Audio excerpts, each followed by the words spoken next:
Do people say you stay up too late and got nothing in your brain? Well, when it comes to what people think of you, it's been said that bad is stronger than good. In a given day, if you hear 99 compliments and 1 criticism, you know which one will be running through your head as you try to fall asleep that night. But it's normal to care what people think. Most of us care deeply what the people we love and respect think of us. Indeed, it's hardwired. Not so many hundreds of years ago, banishment was the worst punishment possible. We needed the group just to survive, so our good standing with that group could actually mean the difference between life and death. Now, fast forward a few hundred years. These days, we may not rely on a group for food or shelter, but we still rely on those around us for belonging and support. But ask any given self-help guru about whether you should care what other people think, and you're pretty much guaranteed to get heated advice about how to stop giving 2 somethings or a flying something else. And herein lies the problem. The tone of a lot of how to stop caring advice is intense and contemptuous, and at least for me, leaves me feeling like I need to accessorize with an eye roll and a straight out of the 90s talk to the hand stance. Not my style, and likely not yours either. So let's go for a middle ground. You want to be able to hear constructive criticism from people who matter to you while filtering out the gossips, mudslingers, and plain old jerks. So this week, we'll offer a kinder and gentler version of how not to care. So when the hater's gonna hate, here are 9 ways to shake it off. Tip number 1, specify who you're worried about. Our brains love to overgeneralize. If your brain makes you worry that people will judge you, everyone will think badly, or someone will yell at you, ask yourself who exactly. Name names. List the specific people you're worried will judge you, and watch as everyone shrinks to just your boss and the gossipy receptionist, not actually everyone. There. Much easier to deal with. Tip number 2, identify whose voice that really is. If you're afraid of being judged, even though no actual judgment is on the horizon, ask yourself who taught you to be afraid. Did someone in your childhood always fret about what will the neighbors think? Or say things like, we better not do that, people will think it's weird. It could be that the urge to people please was soundly drilled into you from another generation. The good news, whatever unhelpful beliefs you learned can be unlearned. And with time and practice, you can replace what will the neighbors think with, usually, others are too focused on their own lives to judge mine, or most people are accepting and open, or few people will go out of their way to give negative feedback.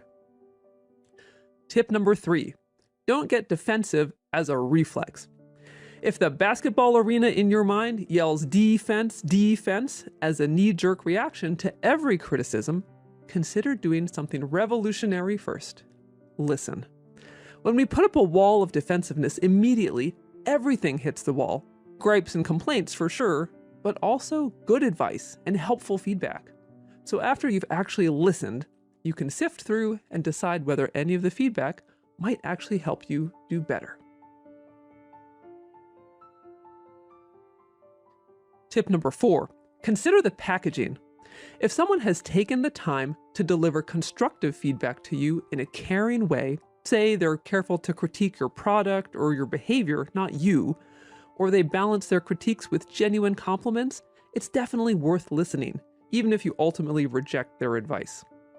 But if vague personal attacks like you're an idiot are lobbed your way, or you get a backhanded compliment like, well, at least you're a hard worker, you can reject it like last year's Secret Santa gag gift. Indeed, if someone doesn't take the time to present their criticism with a little polish, it says more about them than it says about you. Tip number 5, just because someone judges you doesn't mean they're right.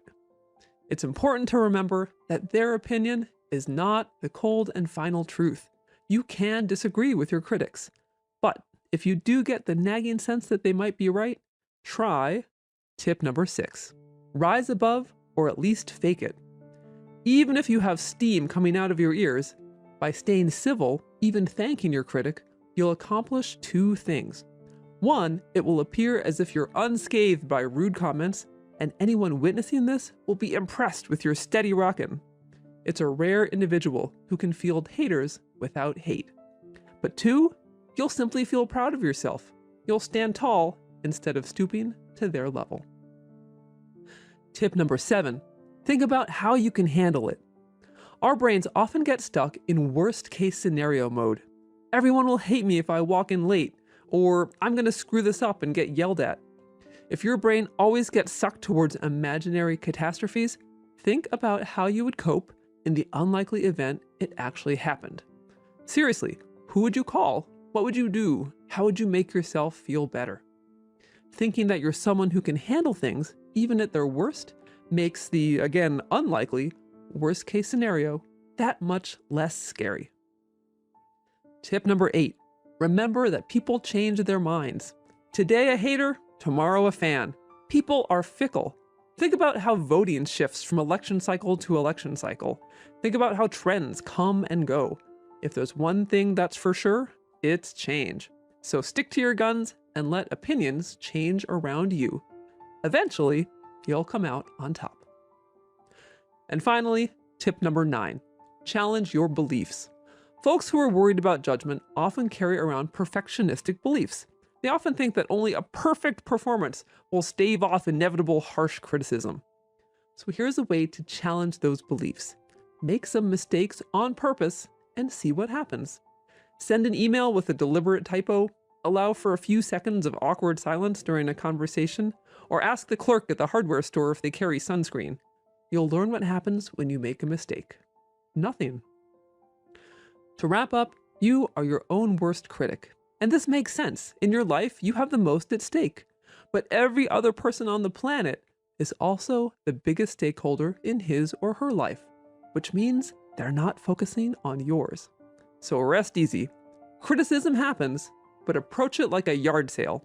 Snap up those rare and helpful gems and walk away from the rest. So thank you in advance. The show would be nothing without you. And in the meantime, have a lovely week.